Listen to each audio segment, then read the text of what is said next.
America का जंगी jet F-35, Iran का fighter drone Shahid 139, पहली टक्कर और चकनाचूर हो गया ईरान का गुरूर, टूट गया खामेनेई के रॉकेट फोर्स का घमंड, दहल गए इजराइल के सभी दुश्मन मुस्लिम देश।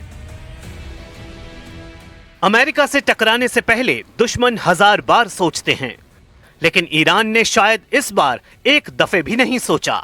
नतीजा, शाहिद ड्रोन एक वार नहीं झेल सका। ट्रंप के सबसे घातक जंगी जेट ने शाहिद ड्रोन को ताबूत बनाकर अरब सागर में दफना दिया है। मगर यह युद्ध यहीं नहीं रुकेगा, क्योंकि अब सुपर पावर और ईरान के बीच सिर्फ 500 मील का फासला बचा है। अरब सागर में अमेरिका के एयरक्राफ्ट कैरियर तेजी से ईरान की तरफ मूव कर रहे हैं। फिलहाल सुपर पावर के जंगी हथियारों को इंटरनेशनल समुद्री एरिया में एक्शन का लाइसेंस है, लेकिन 500 मील दूर से भी अमेरिका ईरान को तबाह करने की ताकत रखता है। सुपर पावर के विनाशकारी लड़ाकों ने कई मुल्कों को मिट्टी में मिलाने का टशन दिखाना शुरू किया है। ईरान पर हमले का पूरा ब्यौरा अमेरिका ने जारी किया है। अमेरिकी सेंट्रल कमांड के प्रवक्ता कैप्टन टिम हॉकिंस ने कहा है कि यूएसएस अब्राहम लिंकन जब ईरान के दक्षिणी तट से लगभग 500 मील दूर अरब सागर से गुजर रहा था, तभी एक ईरानी शाहिद 139 ड्रोन ने कैरियर के पास मंडराना शुरू किया। अंतर्राष्ट्रीय जल क्षेत्र में ऑपरेट कर रही यूएस नेवी ने खतरे को देखते ही F-35C जेट के साथ मिशन लॉन्च किया। F-35 ने शाहिद ड्रोन को आसानी से मार गिराया। ड्रोन पर अमेरिका के हमले के बाद ईरान नेवी एक्शन में आ गई है। इस्लामिक रेवोल्यूशनरी गार्ड कोर की 2 गन बोट ने हॉर्मुज में अमेरिका के झंडे लगे रासायनिक टैंकर को घेर लिया है। ईरान की गन बोट 3 बार अमेरिकी टैंकर के आसपास नजर आ चुकी है। यही नहीं, ईरान का मोहज़र ड्रोन टैंकर के ऊपर से उड़ान भर चुका है, जिसके बाद अमेरिकी गाइडेड मिसाइल डिस्ट्रॉयर ने जवाबी हमला शुरू किया। तब ईरान की गन बोट ने बैक गियर लगाया। अब अमेरिका अपने कमर्शियल शिप को डिस्ट्रॉयर से एस्कॉर्ट कर रहा है। मतलब टेंशन बढ़ती जा रही है।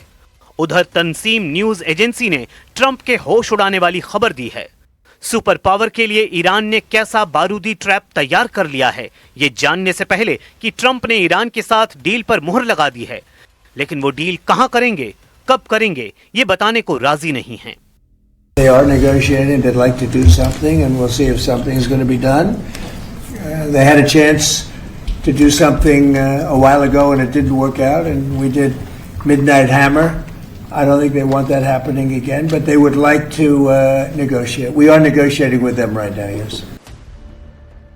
ट्रंप ने ईरान से न्यूक्लियर डील को सुपर सीक्रेट रखने का मन बना रखा है, लेकिन ओमान के मस्कट से मिले इनपुट से ये माना जा रहा है कि डील वहीं होगी।